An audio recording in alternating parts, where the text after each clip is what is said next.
Bharatiya Janata party ST मोर्चा तरफ निर्वाचित ST सांसद एवं विधायक घोषणा कराउछि।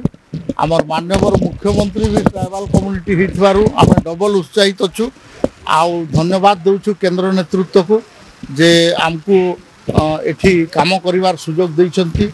माननीय मोहन माझी नेतृत्व रे आम काम करूँ, आमर पार्टी को सशक्त करूँ, पार्टी को रीइनफोर्स करूँ, पार्टिकुलरली ट्राइबल एरिया रे सेतिपाई बोलिकरी आज एकत्रीकरण होती। बहुत संख्यार इम्पोर्टाट ट्राइबल लीडर मैंने आसछंती। मु आशा एवं विश्वास करुछि जे 1999 मसीह मु जो भारतीय जनता पार्टी जॉइन करी जहाँ साइन बोर्ड पार्टी कही से पार्टी गठबंधन रे 9 वर्ष सरकार एबे अलग भाव में सरकार रे आसीची। आमे पूरा बहुत दिन धरिक लोकों सेवा करूँ, काम करिवार सुजोग देवे ए प्रकार आशा एवं विश्वास रखुछि।